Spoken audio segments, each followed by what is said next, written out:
Charlie, welcome and welcome everyone to this month's live streaming event. My name is Jay Berkowitz, and I'm just going to share my screen here and we'll get rolling. And we do that like that, and we do it like that, we do that like that. All right, so we are going to share with you Charley Mann's $500,000 referral playbook, how to transform your law practice with partnerships. And I'm going to get to Charlie in just about 7 minutes. First of all, if y'all wouldn't mind, in the chat, if you get the majority of your cases as a law firm or even as any kind of business from referrals, if referrals your best source, just type a number 1 in the chat, please. Number 1.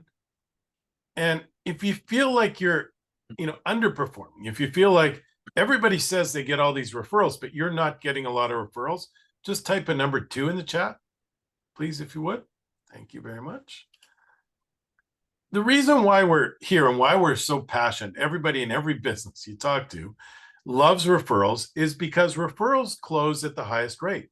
Like for a law firm and for a digital marketing agency, if somebody asks one of my clients and they say, hey, you seem to be getting tons and tons of cases. What's your secret? And they say, oh, it's 10 golden rules. You got to give Jay a call over at 10 golden rules. When I get those calls, I'm really happy because generally that person's like, A, looking for a new agency, B, they talk to one of my happy clients, and C, they're calling me. And typically I don't have to convince them as much that we're the right partner for them because they came as a word of mouth referral and they start with a super high recommendation. Same thing for every law firm, right? If you talk to someone who got a great settlement on an accident case, and that person got an accident case, you're going to ask them who their lawyer was. Or if someone had a tremendous result in a bankruptcy, family law, a criminal case, you're going to ask them who their lawyer was. So referrals generally close at a really high rate because of that. They're coming in warm, they're coming in hot, right? So we call this the $500,000 referral playbook, and we're going to touch on 2 different kinds of referrals. The first one is professional referrals. Obviously, you want those referrals from the chiropractors, from other attorneys, from MRI clinics, and from any kind of people you do business with, people who do transcription, investigators, like anyone in the industry. We're going to call those professional referrals. And then obviously the past client referrals are great. So we're going to talk about those 2 categories: referrals from professionals and referrals from past clients. Now, as I mentioned, I'm going to get to Charlie in the playbook in just a minute. First, a little bit about me.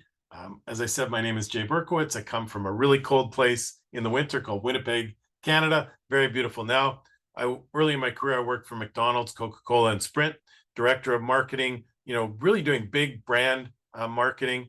And I saw the internet coming, and I got a job and an opportunity to come to the United States at ediets.com. And eDiets, we grew this company to $60 million in revenue. And I was asked to speak at the Direct Marketing Association. I wrote a presentation called The 10 Golden Rules of Online Marketing.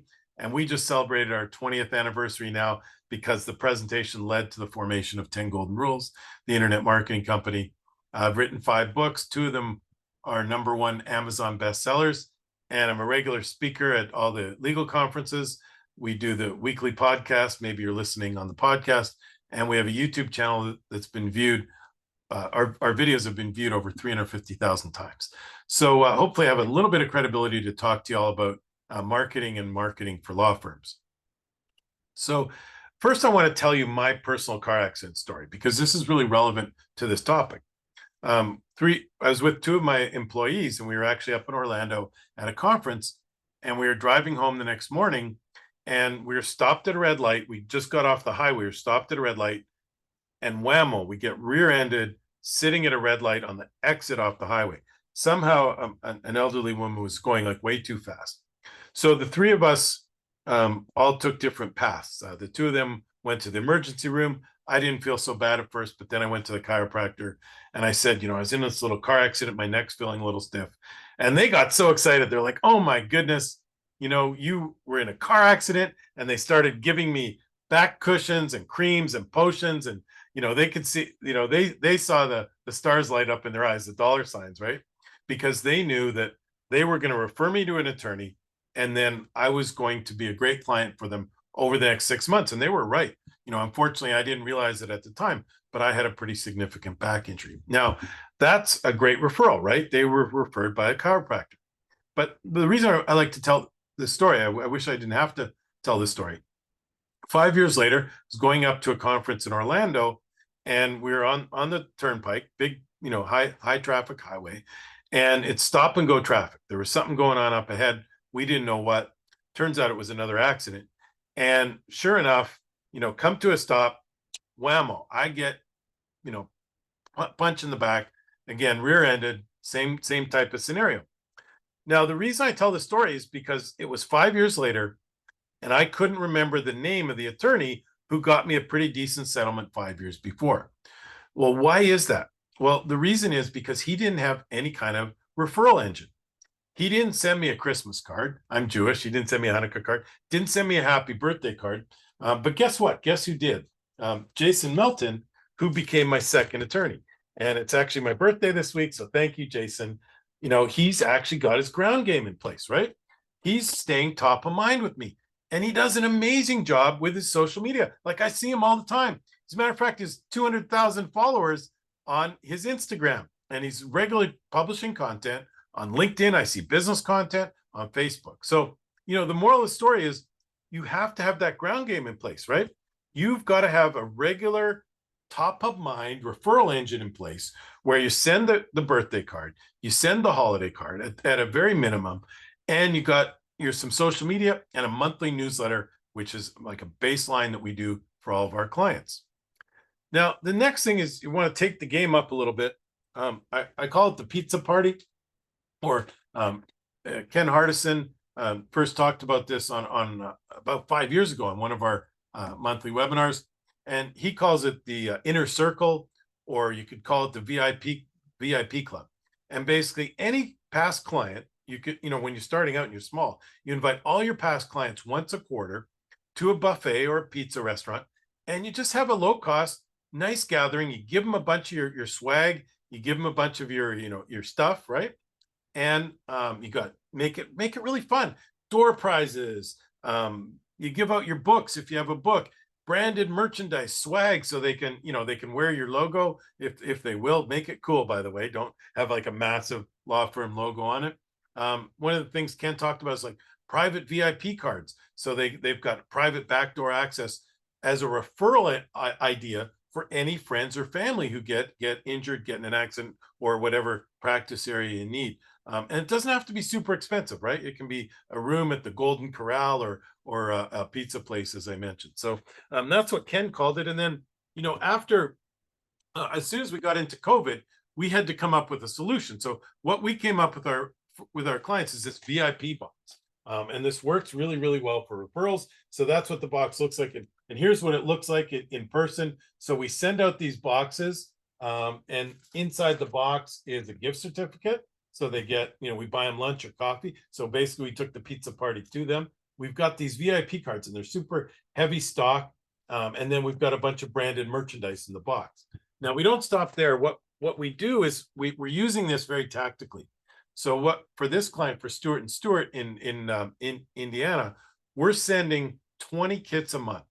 And what we're doing is we're sending 5 every week. And we're very precisely selecting 20 past clients who didn't do a Google review. We send 5 a week, and then a week later, we call them up on behalf of the client, and we say, hey, just wanted to know you're part of our inner circle, part of the Stewart and Stewart family now. I want to make sure you open the box because, we're buying you a coffee or we're buying you a lunch. There's a gift certificate in there. As well, we got some VIP cards. God forbid any of your friends or family are ever in an accident. We want you to refer our firm, and we gave you the private backdoor VIP access number with those little VIP cards. So the VIP cards are in the box. And then we ask them for the 5-star Google review. So we're even taking it one level higher. And that's why we do 5 a week, because the new cadence you want to target is 1 to 2 new Google reviews per week. Now, if you're a young attorney and just starting out, a lot of people kind of poo-poo the BNI or the local networking group. But I asked Phil Snyder, who's the attorney in our BNI group, I said, Phil, how much business have you gotten from BNI? He said over $1 million. So this is not to be poo-pooed. The local, a really good organized local networking group puts a team of 40 people on your side looking to send referrals to you. Like everyone in our BNI, I'm always looking to send, roofing jobs to our roofer or air conditioning jobs to the air conditioning person. And, personal injury, I just sent a great case over to Phil. So that is an awesome way to build your local referral engine. Now, if you're the head of a massive firm, you might not look at that. But I'm always amazed at how many guys who run big firms are still in their BNI. They've been in it for 15 or 20 years, and they're doing great. You can find BNI as the Business Network International. It's the largest networking group. I guarantee there's one in your market. And if you're not going to do it, get some of the young attorneys to join the BNI group on behalf of the firm. Now, one of the key things that they teach in BNI that's super important, and Charley's going to talk to you about strategies for this, but it's a BNI terminology, I believe, is called the one-on-one. And one thing a lot of people overlook with these networking groups is they go to these networking groups and they go to the weekly meeting or the monthly meeting, for 3 months or 6 months, and they say, oh, this didn't work for me. But you're missing the most important part, because we like to refer people who we know, like, and trust. And so if you don't get to know people in your group, if you don't get to build a personal relationship, they're not going to refer you, and you're not going to refer them with any confidence.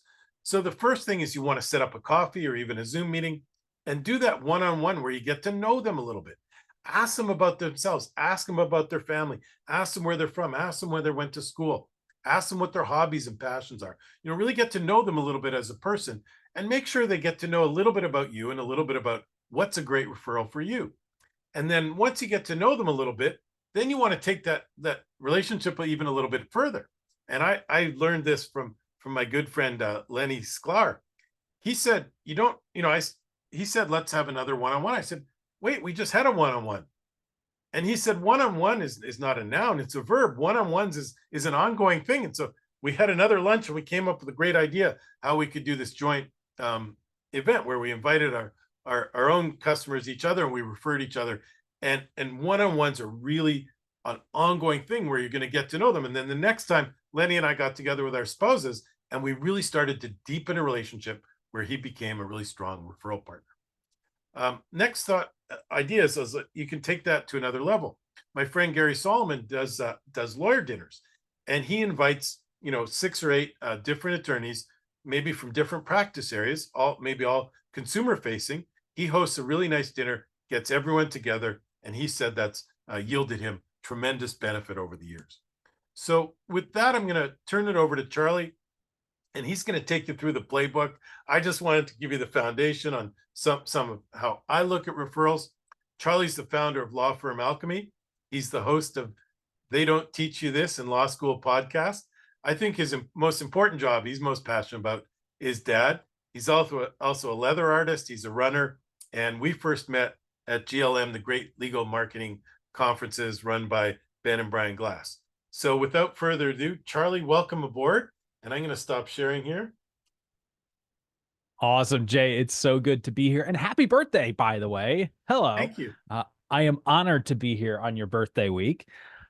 So yeah, I'm excited to talk about this because we're not even just going to go strategic, though we definitely are, exactly like you referenced, Jay. We've got some very specific, like, tactical things that we're going to be able to do. But one of the first things I like to do is help people disassemble themselves and reassemble themselves in a matter of a few minutes. And then I'm going to play what I call a 10-minute magic trick for everyone, a 10-minute magic trick in which 10 minutes, I'm going to make you $500,000. It's a pretty good magic trick, isn't it? Love it. So the first thing that I want to do is I want to talk about value creation, wealth creation, how we make money, because I think it's really important to kind of establish a big why behind what exactly we're doing here. So I have these 4 stages of wealth creation that I talk about with coaching clients. And frankly, I talk about in some capacity, even with my own kids, more and more as they get older.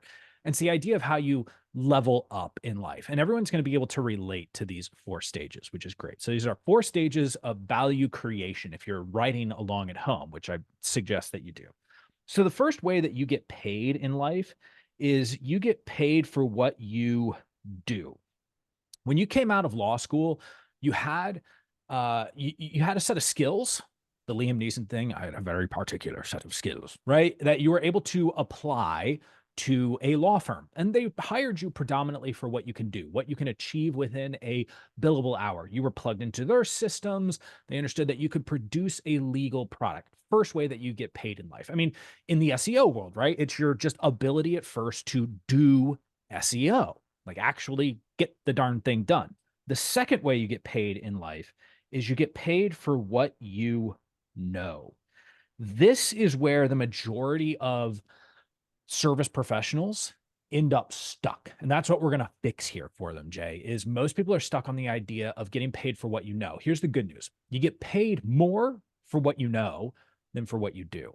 It's when you're an attorney and you've started to level up your skills, you can charge a higher hourly rate, you're more efficient, your end product is better because of the knowledge and experience that you have gained. You probably have a couple of team members that allow for you to create leverage. You're training them from the knowledge that you've gained in order to make them excellent for the client. So you're getting paid for what you know.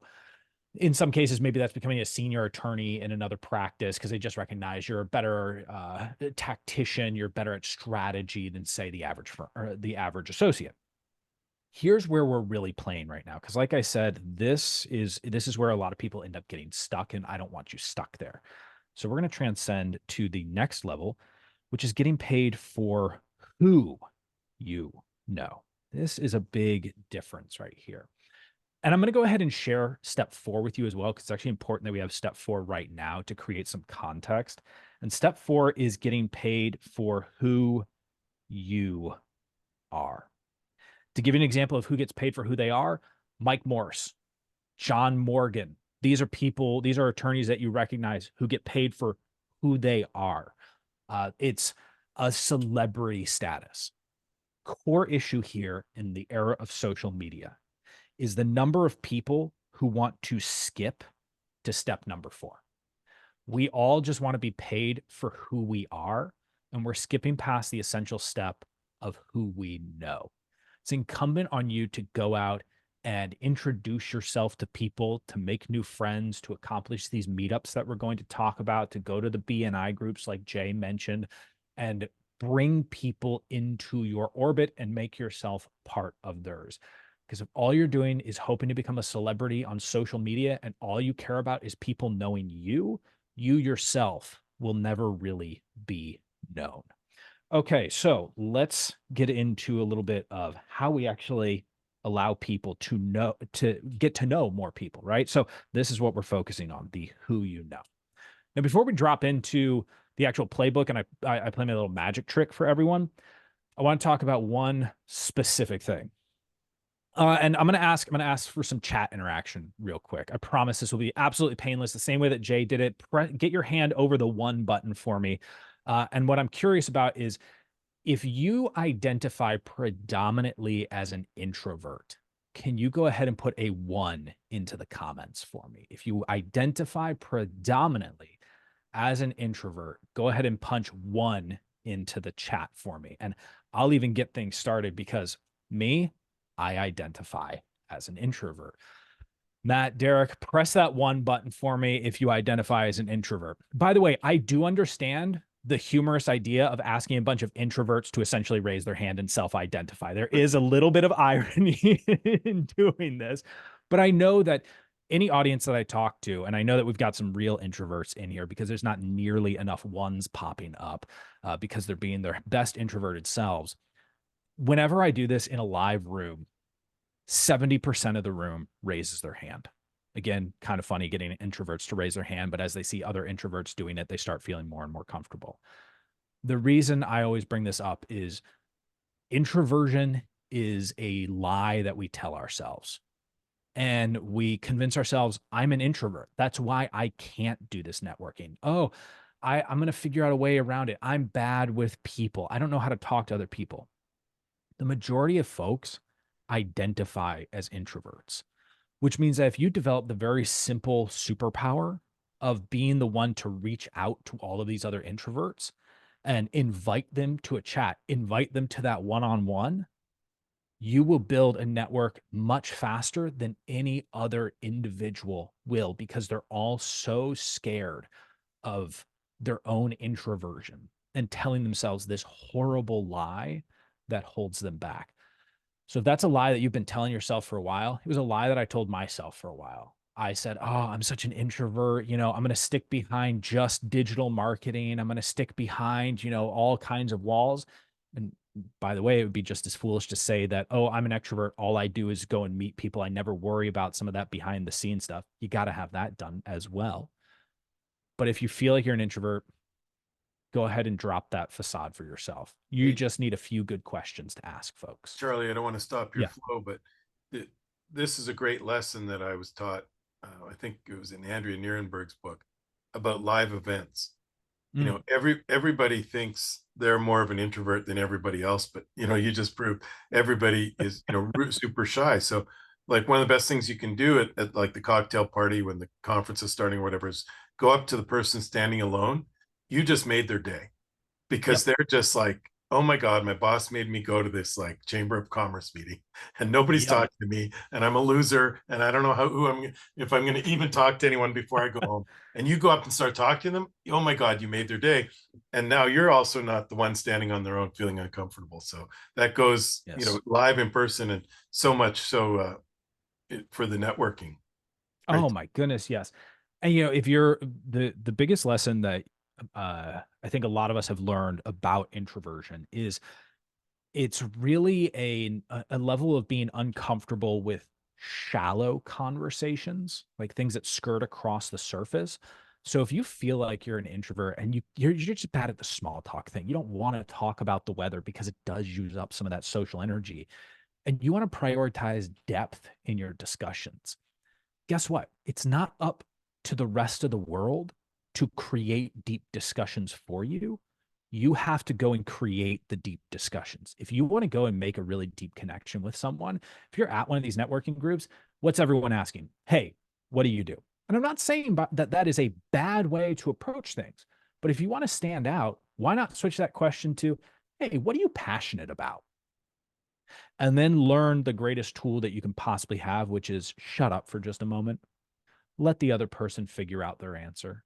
They're excited to talk with you about it, but they haven't been asked that question. There isn't this automatic trigger to drop into, all right, I'm now going to tell you what I do professionally. Instead, it's what are you passionate about? They're going to have to think about that for a moment and let them think, invite them into that moment with you. So prioritize that depth of discussion and don't be afraid to have one of those great questions loaded and ready to go. It makes a world of difference. People are going to love you for it. And then you can hand off your business card to them. And let's see if I'm not sure that I have my business card right here in hand, but what I have on the back of my business card is a little notes section. So the back of my business card is blank. And I can write down in that notes section a piece about the conversation that we just had, just an extra little tidbit on the networking front. All right. It is officially time for me to do my 10-minute magic trick. Before I do that, I saw someone in chat. Kelly said, I'm an extrovert married to an introvert. So I innately do exactly what Jay just recommended. That's awesome. Engage the outliers. Kelly, you're so far ahead of the game. That is fantastic. You get to be the center of a network of introverts, and that's super powerful. Okay, let's do our 10-minute magic trick here. So I've got 12:26 on my clock. So I have until 12:36 to make sure we have this happening. I'm already wasting time just rambling on here at the beginning, but that's how much I trust this playbook. I trust this playbook because I have clients actively using it this very day to get more clients for their law firm. Plain and simple. I have people using it, and I call it the $500,000 referral playbook because the first client that I got to put all these pieces together at the same time, over the next 10 months, it was worth actually $600,000 in newly referred business, including a ton of business referred by chiropractors to his PI practice. But $500,000 sounds a little bit better than $600,000 referral playbook. I have estate planners using this. personal injury attorneys, family law attorneys, and criminal defense attorneys using components of this. And the only reason it's those four is because those are the core four that I coach through Law Firm Alchemy. But I promise you, you can use this in your firm. There are three key components that go into this referral playbook. These are going to be your classic writer downers. You're going to want to reference these. Component number one, you are going to do 2 meetups per week. Meetups are these one-on-ones. My favorite types of these meetups are just simply coffee and or lunch. Let's keep it very, very simple on the core stimulus here. These don't need to be lengthy. 30, 45 minutes can do the trick. If you're able to give more time and build an even deeper relationship, going 60 minutes is great. I recommend that you let someone know up front that you have a hard out at a certain time and plan the flow of conversation accordingly. It's very easy for you to find out that you really like a person and suddenly it's 2 hours later. And well, that is great. Usually going for the extra hour doesn't add that much more depth. Think of it from the 80-20 principle. We want to get the maximum benefit with the right amount of time. So that 30 to 60 minutes done right makes a huge difference. I'll tell you how to do it the right way. So 2 meetups per week. Then I want you to send a monthly mailer. A monthly mailer. This means, yes, something that is actually in the mail. It's mailed. It is printed. It is old school and it works. I mean, Jay, you showed off that awesome shock and awe package or the VIP package earlier. Those things have such a profound impact. You just show up different than anyone else. Everyone should have something like a print newsletter. At Law Firm Alchemy, we have a free print newsletter that we send out to over 500 firms now every single month. And it's one of our most valuable resources in terms of staying in touch with the audience because it's easy to press unsubscribe on emails. It's easy to get lost in an algorithm on any one of the social platforms. But you know what? The mail's still showing up. For all the flack that we give to the mail system, darn thing still works, it turns out. The last component here is a weekly email. And I mean weekly. Enough of the monthly email, definitely enough of the quarterly email. When you switch to weekly, your unsubscribe rate will actually go down, not up. You're gaining some key benefits by going weekly here, namely frequency,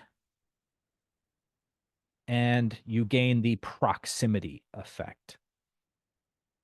Frequency creates the proximity effect where there was actually, there were studies shown, well, actually this was an old spycraft thing. So what they would do in order to gain the trust of an individual before being approached for, say, tradecraft, spycraft, is the first thing that someone who was trying to recruit a potential informant would do is find out what areas of the region or the city they would frequent and physically be there on a regular basis, not making contact with that person at all, but just frequently being in the same location over time, because it would establish naturally this proximity relationship that would then allow for a more comfortable approach because they were no longer someone who was brand new. They were actually known to that individual because of the proximity effect.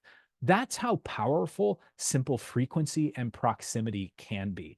That's why in my own business, we send a lot of emails. It is in order to have a relationship that has that proximity effect to it.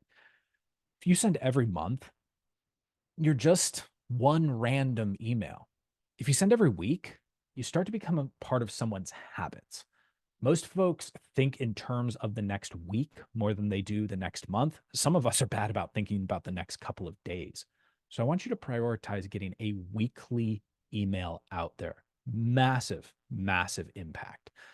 So if you've been doing a monthly email, great. You already have the software that you will need for this. I'm happy to hear it.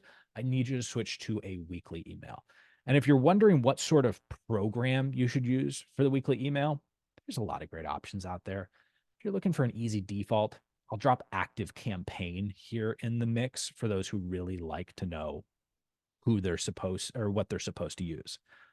Now, I still have 4 minutes left for my magic trick to fill it out with just a couple of key details before we can go into really fine-grained things. Because here's the thing. If all you did was focus on what I have on the page right here, you would make money. I know that the issue sometimes is you want a little bit more of a roadmap on what you're supposed to actually do, what content should you use, et cetera. I fully understand that, so we're going to flesh it out. But if you just follow this sole intended stimulus package right here, that would take care of it. If all you did was schedule 2 meetups per week, if all you did was also send that monthly mailer and that weekly email in just any type of format, you would score wins. I'm saying this and I'm repeating it to get you out of your head a little bit, to get you away from looking at monthly mailer and going, oh God, oh boy, monthly mailer. I mean, does that mean it's actually like every month? Does it mean it has to go in the mail? What content goes in there? Put something in the mail every single month.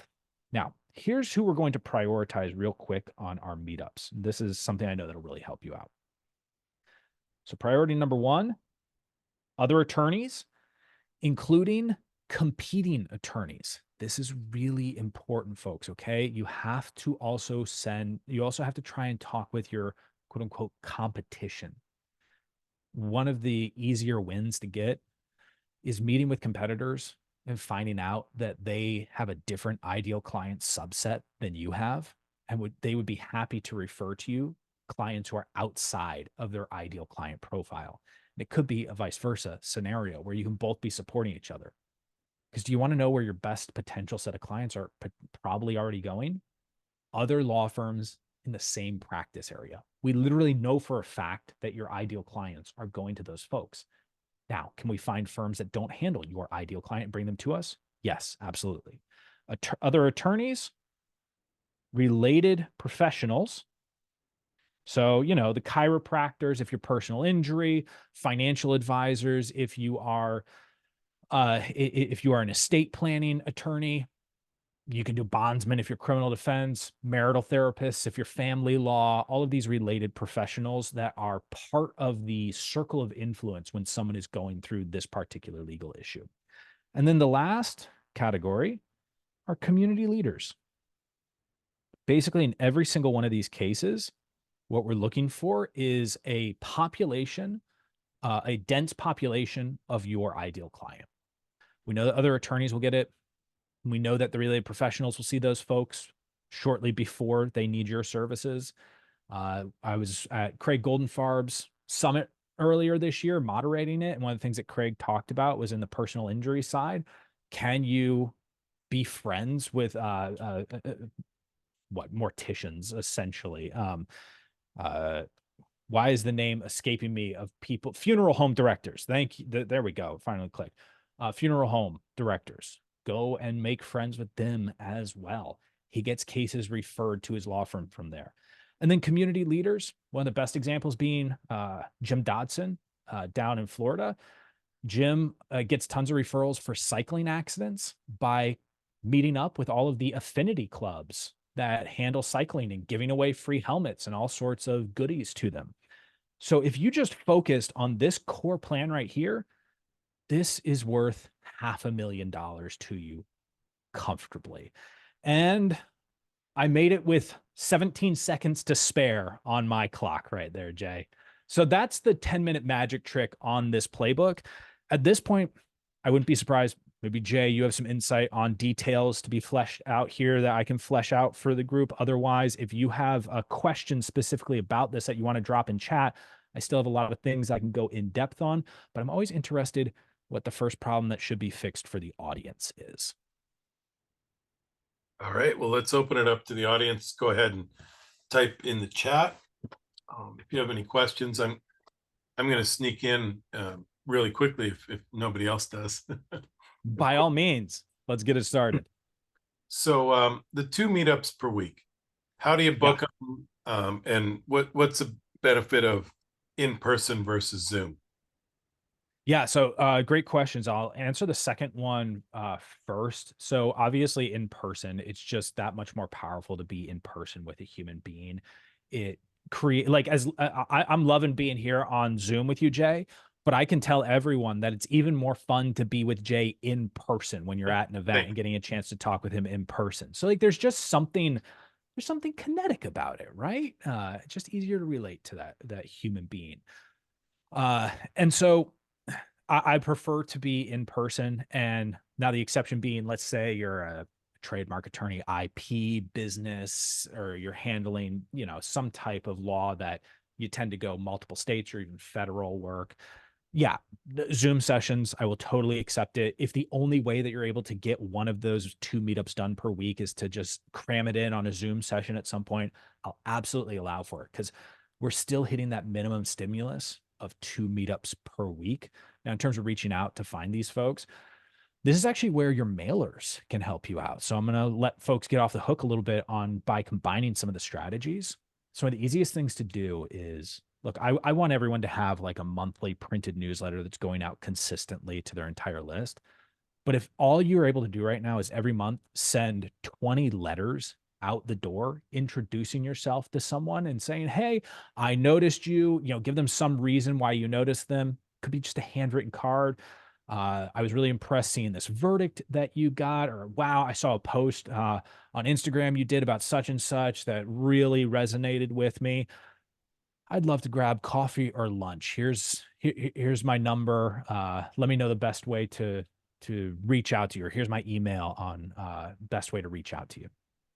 So I want to make that as simple as possible. The other thing to do is just email folks, DM folks. As you see folks that you want to meet in your area. And to what you said earlier, Jay, about your friend who was like, oh yeah, we don't, one-on-one doesn't mean one-on-one one time. It's one-on-one multiple times, right? It's one-on-one multiplied by. Early on, if you have contacts that you just haven't touched base with in a while, split your 2 meetups between one new and one renewed meetup each week. And that'll make it a little bit easier to go through your network and refresh all of them. I see we have the classic question, Ramjo Law Firm. Thank you for asking this. Colin, good to see you. Thank you for plus wanting it. Guidance on content to make sure the newsletter and emails are interesting and engaging. Yes. I want you to write down one word for me, everyone. Please write down this one word. It's another little superpower trick that I teach everyone. Curation. Okay? Write down that single word, curation. Most of us are so obsessed with creation. We want to create the next great this, that, or the other thing. And I love creating. It's an absolute joy for me. However, you want to make life easier for you, and you want to leverage some of the best content possible. Curate great content for other people. Your weekly email could be you sharing a favorite movie, favorite book, a YouTube video that you recently watched, a community event that you are excited about, a news story on which you're doing a little bit of commentary, aka newsjacking, which is a great strategy.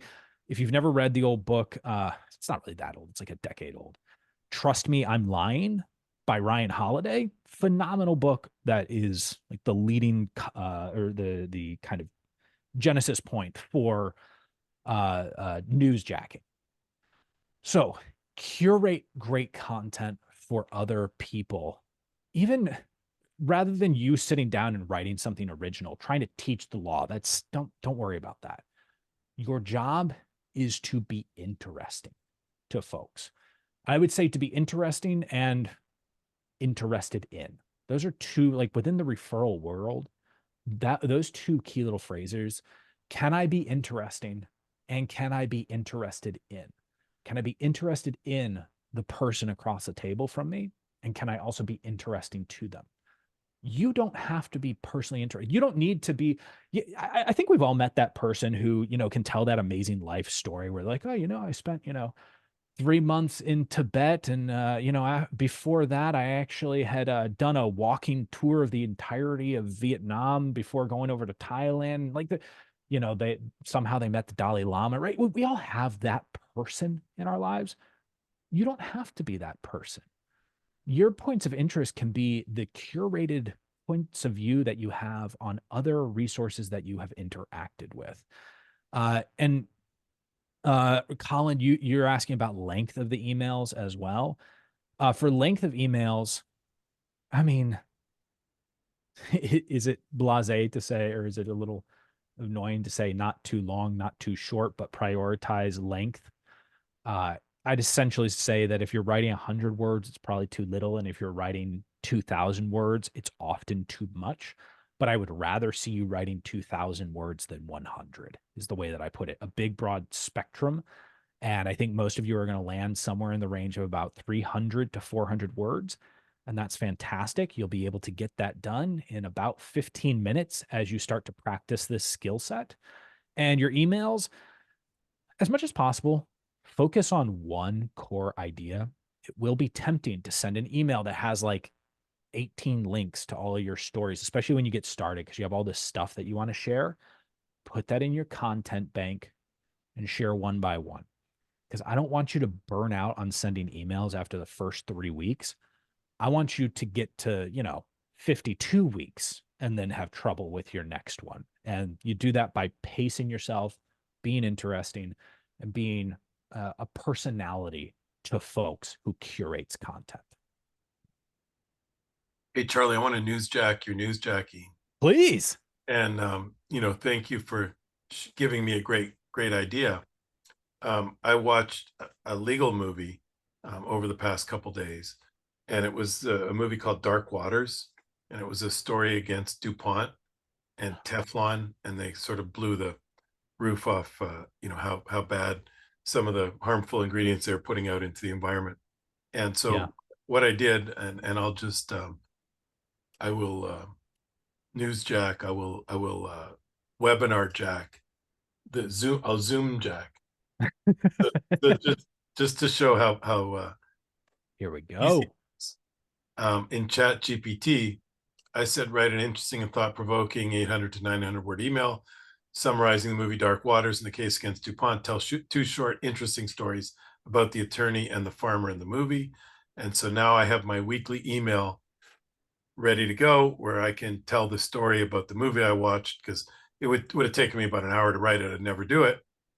And I can tweak this out a little bit myself in 5 minutes and send it out as my interesting little and it's interesting because I'm all of my world now is lawyers, so it's Yep.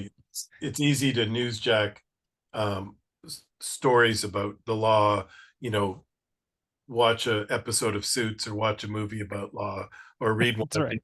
the 7 books written by lawyers. Yeah, that's a perfect example, and it's leveraging AI. It is exactly that idea of curation rather than Jay needs to come up with his like you're going to go in and do a ton of research personally on this legal case that you heard about. Instead, there's a movie that you get to reference. And you know what America loves? America loves movies. We could talk about the downfall of the cinema however we want, but the truth is they're still making money. People are still showing up. We have more television and streaming services than ever before. Entertainment is entertaining. So leverage that when you're talking to other folks.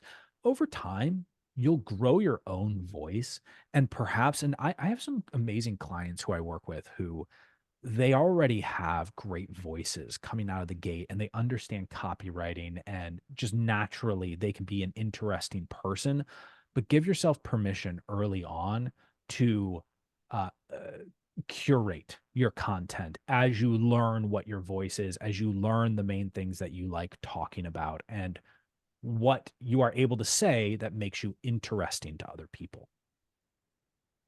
And we've got some pretty interesting folks on here, like not, first time attorneys just graduated, some pretty advanced folks. So I just want to take one of the thoughts that you shared a minute ago and Mhm. explain sort of the advanced class for some of the other folks in the room. And that is the simple one-on-one. So Charlie and I actually met at a couple conferences. I saw him present. He was great.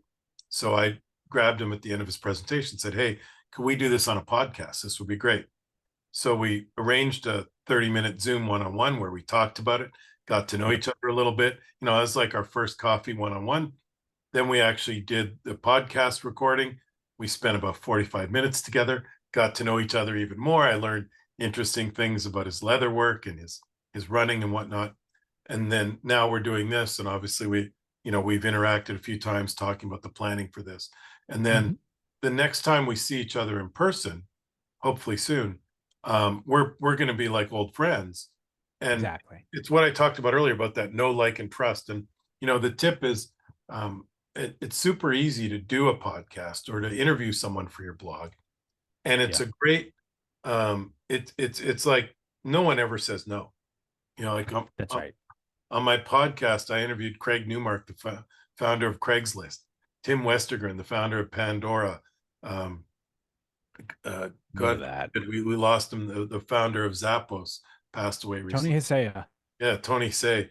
I mean, I'm unbelievable people, and all you have to do is ask. Gary Vaynerchuk, Gary V, on and on and on, and tons of the amazing people. You mentioned Mike Morris was just on our podcast. Ken Yeah. Hardison was on our webinar. So it's a great vehicle to say, hey, can I write about you in my blog? Can I interview you if you just want to do blog? And obviously taking it to the next level of podcasts and webinars is an awesome way to build those relationships. Oh yeah, that's the cool thing is as you build out some of these resources like the weekly email, like the monthly mailer, these are also ways for you to get some more of those meetups coming to you and to share with the world some of the people that you've met. Remember that these are not siloed activities. You don't have to have the meetup be completely exclusive of how the email is going to work and how the mailer is going to work. These things can help each other out. Perhaps someone that you meet is a really interesting individual who would love to contribute to your monthly mailed newsletter. Voila, you've taken some work off of your plate and given them a space to be highlighted and making them feel the love from you. Whether you have a podcast or even in using your social media platforms, uh, that is that's another resource that you can use for other individuals. And as someone who I use a lot, I use LinkedIn quite a bit. I have a podcast, this, that, the other thing. I have I've used it as a place to meet a lot of people, and then I like to use it as a place to broadcast about the people that I meet. And I will tell you the truth is like there's I can never remember to broadcast and share about every single individual in the network, but at least I know to use that resource to broadcast about people in my network because it's not just about people knowing me. It's important that there are people who I am getting to know and having some people who are interested in getting to know me as well. But that takes time, man. It drives me nuts when people just so badly want to skip to the I want to be famous. The average famous person worked really hard, had to meet a lot of people, had to fail a ton, had relationships that they messed up because they like overstretched themselves, overpromised, underdelivered, all kinds of stuff until you start to get paid for who you are. And by the way, not all of us here will get paid simply for who we are. That may be a destination that you don't arrive at. The fourth stage, it's fantastic, but it only happens as a byproduct of going through the other three stages. And it may not happen for you. And that's okay because the majority of money gets made between stages 2 and 3 in that transition right there. You already make a lot of money when you move from what you do to what you know, but the amount that you make when you go from what you know to who you know and you build out that network of people. And again, I was so obsessed for a long time. I remember Dan Kennedy saying, there's no problem that you can't solve with a good sales letter. I was like, awesome. I can sit behind a desk and just send sales emails, sales letters, all that type of stuff. All my problems will be solved. And then I realized that might be a slowish way to handle things. I'm gonna have to build these lists and yada yada yada.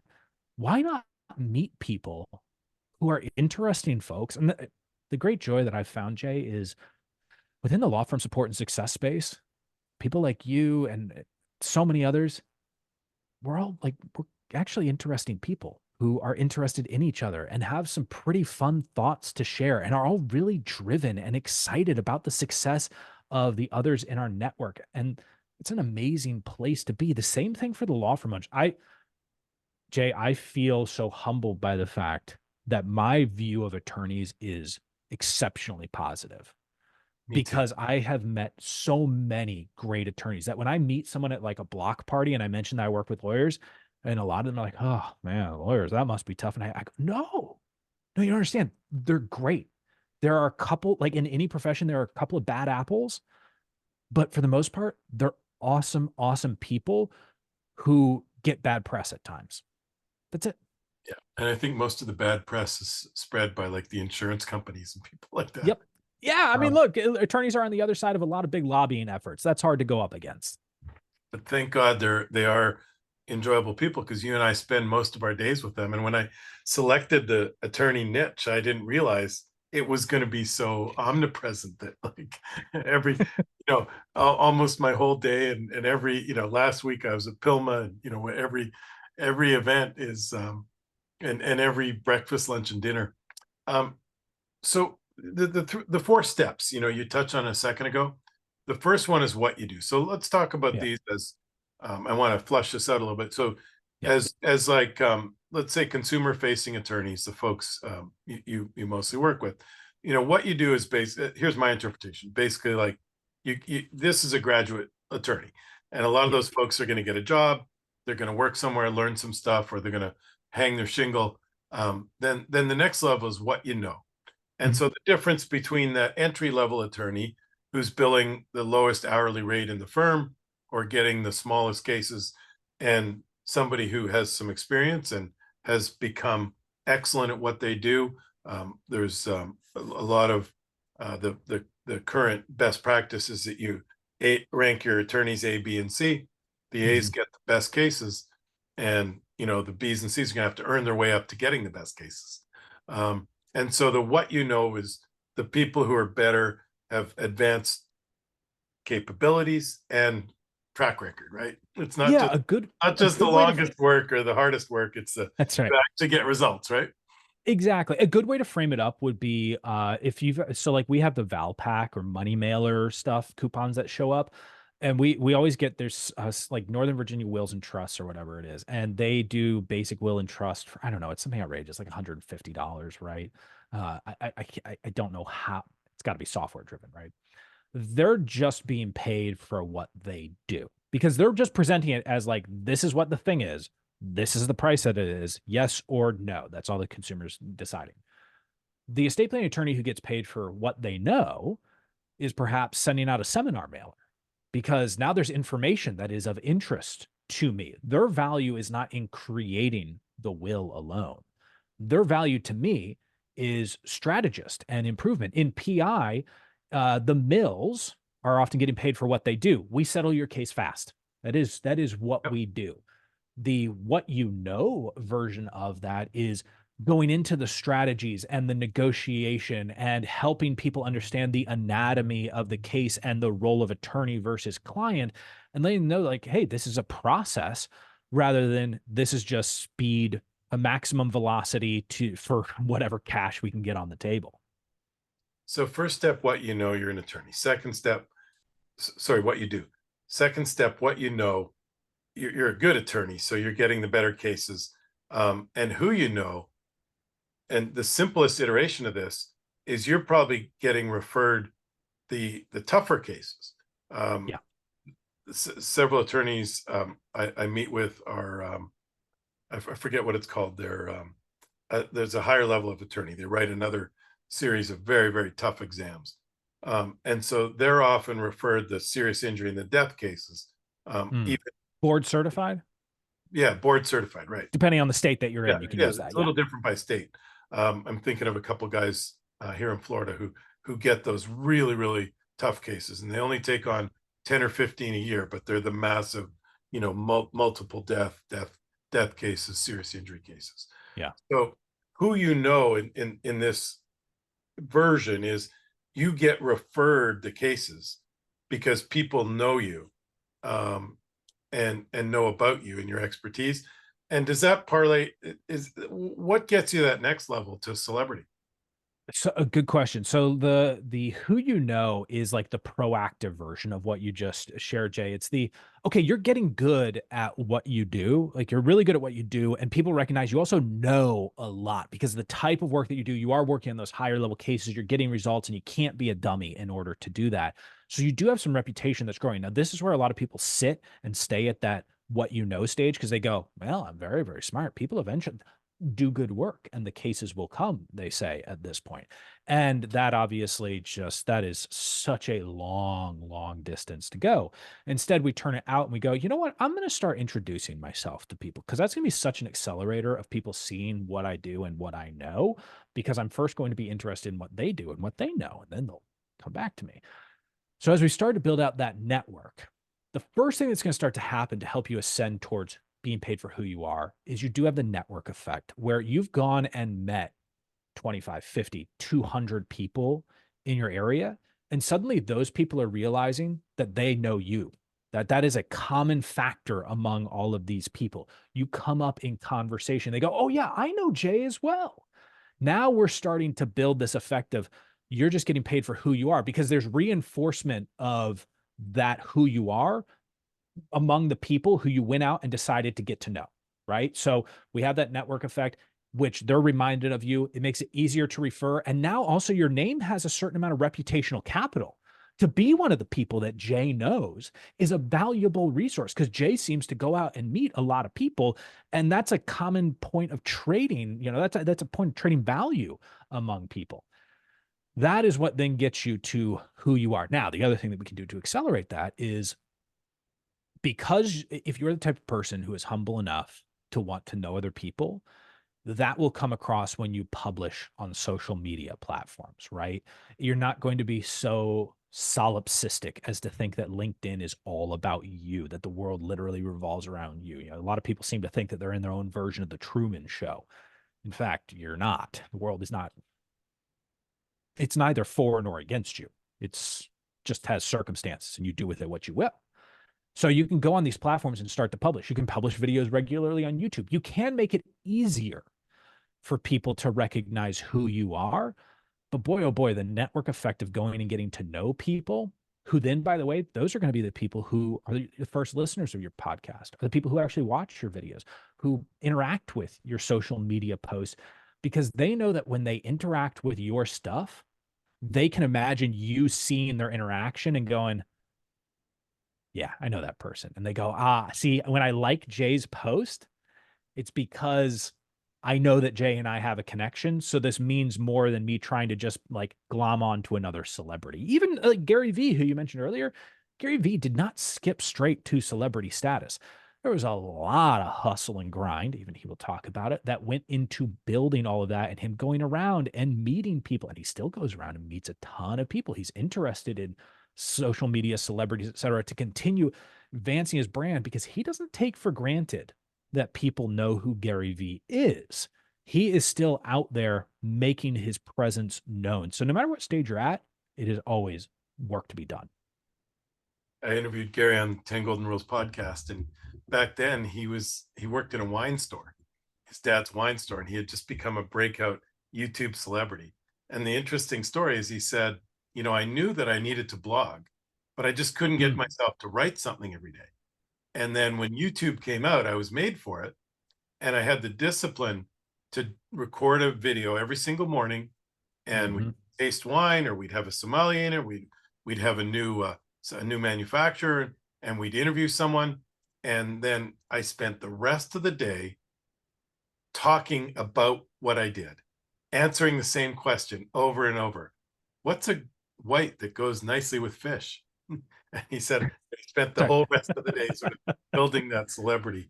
But he certainly was conscious of it. Oh yeah.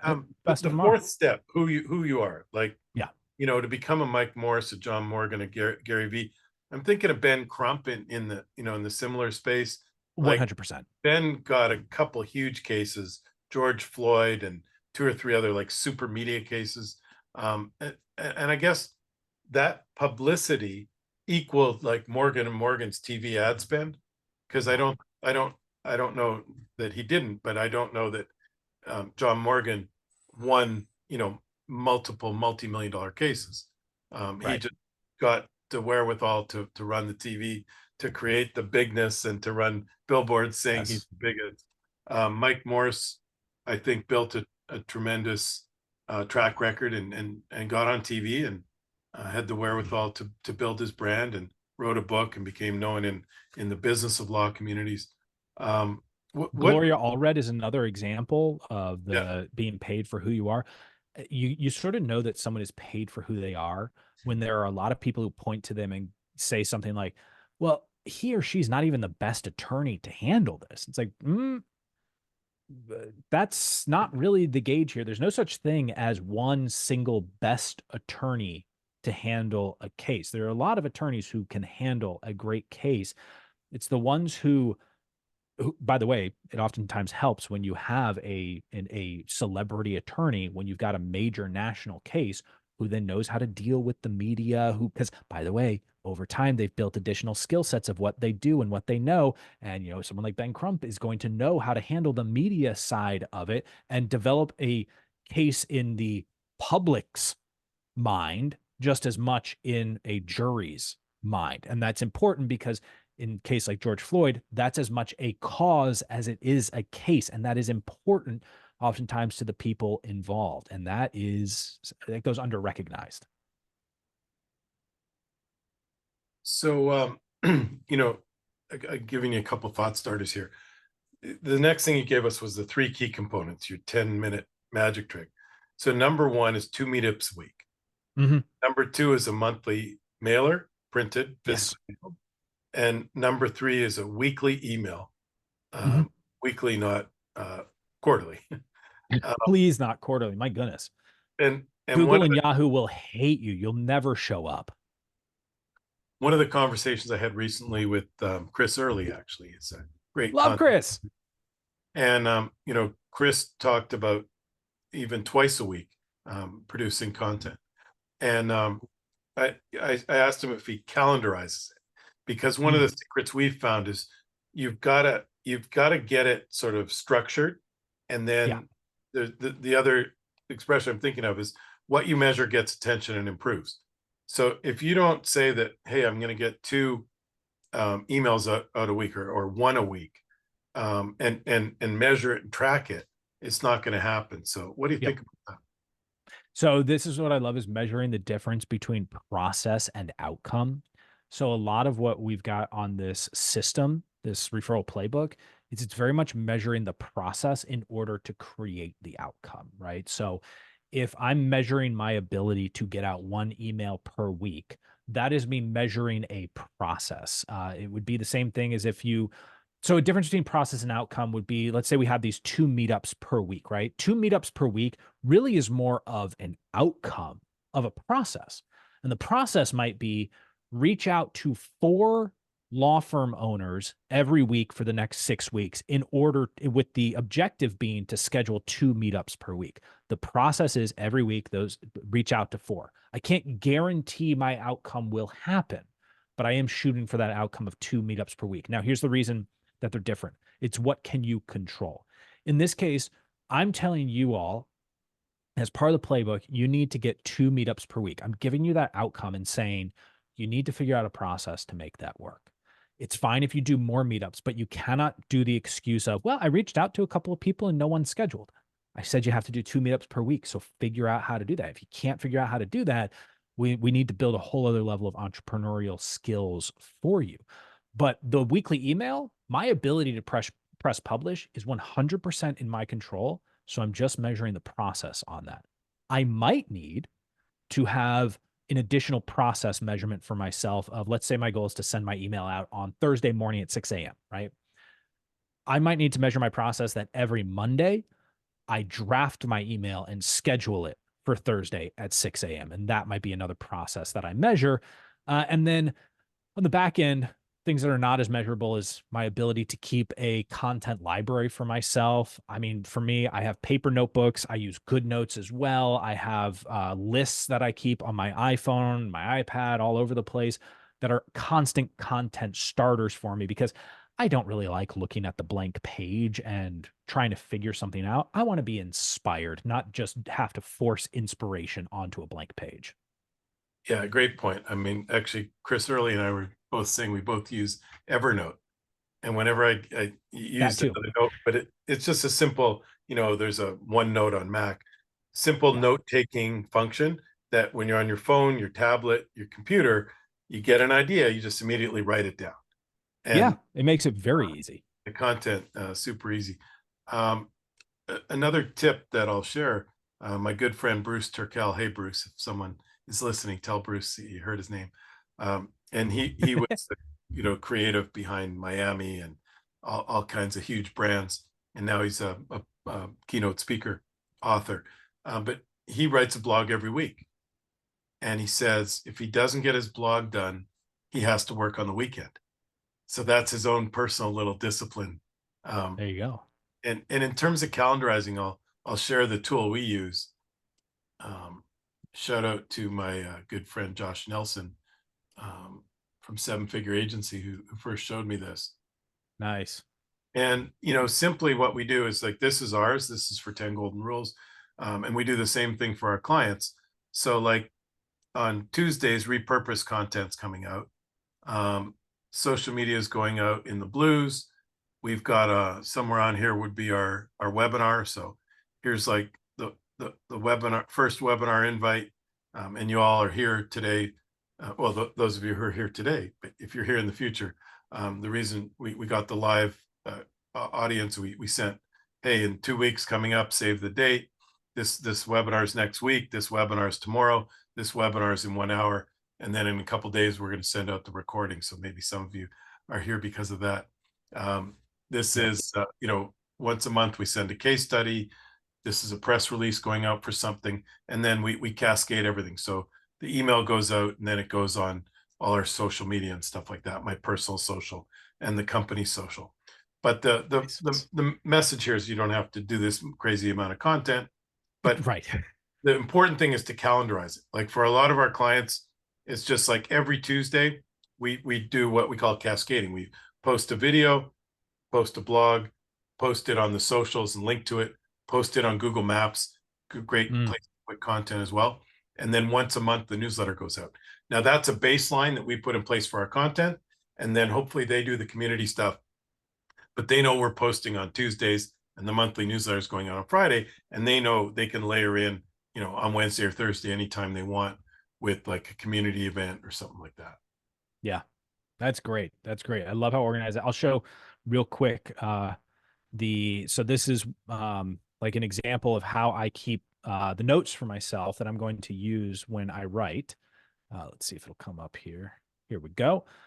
So yeah, this is like I sat down with this is my iPad. This is I call it the stack in GoodNotes, and I just keep writing in stories, linking to things. So that way, whenever I need to get inspiration, it's right there waiting for me. I can't remember there's a million authors who have said something to this effect, but it's regarding inspiration. Yes, I need to be inspired to write. Fortunately, inspiration shows up for me promptly at 9 a.m. every morning. That's what the great writers create for themselves, is a situation where they are automatically inspired. A lot of people say great creative comes in the shower.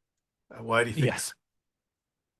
My sarcastic answer is nudity. But really what it is and it's unfortunate. I cannot remember the exact brain science behind this, but the same effect happens when you go for a walk. And it has something to do with like short-term memory and it turning into long-term memory and interacting. It's a little bit of it is the cluttered desk phenomenon, where if you have a cluttered desk, and I say that as someone who has a cluttered desk hidden just off screen over here, when you go to search for something that you tend to know where it's at, in the process, you will often find ideas related to it that then interact in a positive and novel way that you would not have otherwise discovered. A lot of times when you're trying to solve a problem for yourself in a very linear fashion, like I have this issue with my SEO that I'm trying to conquer, and I'm having trouble creating content, right? And I'm so focused on creating more content. Now, when I'm focused on that, I tend to think in a very linear way, and I'm only going to access the resources that are directly in front of me. Whereas when you're on a walk or in the shower and these thoughts start to kind of collide with each other in this open zone, this is where you discover some of these novel ideas where the connective tissue happens, because you're not trying to force getting to the outcome that you think you want. Instead, you're in a more neutral state. There is actual brain science behind it. I don't know it right off the top of my head, but that's kind of that's the gist of it, as they say.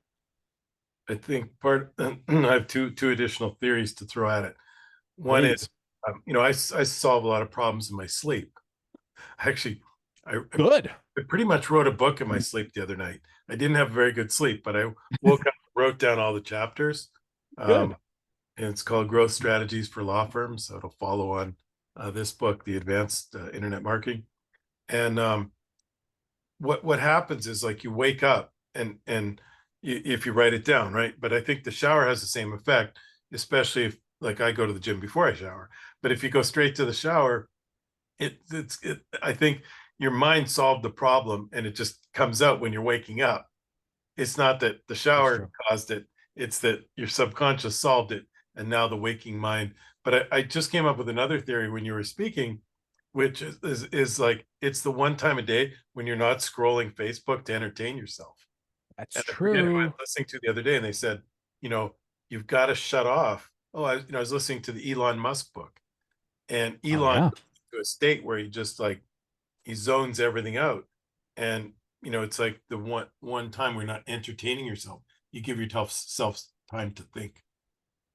People with ADHD, and I say this with, I don't have it myself. At least I don't believe so. And since I don't believe so, chances are I don't. I have friends who are actually diagnosed with it, some who are medicated, some who are not able to take medication for it. And one of the things that ADHD has is this idea, it's a hyperactive disorder. And one of the things is hyper focus, that they can go into this state of being so zoomed in on something, and it allows for rapid solving of a problem. Most of us don't actually have that as part of our brains. And so we do need to let the mind wander and go to work for us. There's actually an app that I have on my phone. I think it's Brainwave FM is the name of it. And it'll play, I can't remember the name of the sounds it is. It's like delta wave type stuff.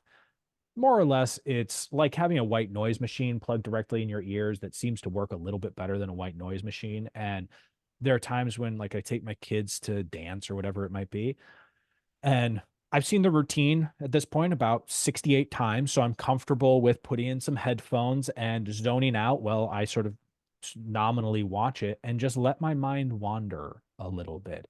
Sure, I could listen to a podcast, an audiobook. I could be productive. And there are times when I absolutely am, and I enjoy doing that. But there are times when just 20 minutes of ambient noise and just kind of allowing movement to happen and being tuned out from the world. I mean, assuming the parents don't try to talk to me, I'm sure I'm that strange individual who's just like zombieing out in the corner and they don't know what's happening. I'm like, look, I run one business. I'm about to open a second. Please, I've got a lot of time. I don't have a lot of time. I need to just zone right now. So that moment of letting that your brain wander and connect things, I keep a notepad nearby. Sometimes something will land on the notebook. Sometimes 20 minutes goes by and it's just 20 minutes where my brain got to relax, and that's a good thing too. I love it. Yeah, I resemble Peter Shankman, called it ADOS, attention deficit. Oh, shiny. I'm like shiny ball guy. Like, I'm constantly doing 17 things. I know it's terrible. Um, Uh, awesome. Well, that's the maybe on best of that us. note, we'll wrap up, unless you have any last brilliant thoughts you didn't share yet. Not today. I think, Jay, I appreciate your line of inquiry on several of these things and fleshing out some of the ideas. I love to play the 10-minute magic trick. It's always interesting to hear what other people pick up on. And I think one of the things that, like, this is so notable. That you're talking with someone who it really clicks with, who has that experience, who is at that certain stage overall, when the thing that you first wanted to extract was that 4 stages of value creation, as opposed to like, oh, what email program do you use? Because that, we can all go and Google that particular thing. But the rest of it, that's where the real depth comes. Not everyone's going to pick up on it. But I hope everyone noticed that, like, that's what Jay is doing for you all, is highlighting these meta level ideas and anchoring them for you with some practical, pragmatic concepts. Yeah, I'll share that with everybody. If you're ever moderating a panel at any of these events we all go to, one of the super valuable things I often do is I'll grab two or three of the key things that I learned, and I'll restate it for the audience. And I'm obviously coming, I mentioned I already interviewed Charley on this topic on my podcast. So I'm coming with an educated mindset I even listened to the podcast earlier this week to prep for Nice. that.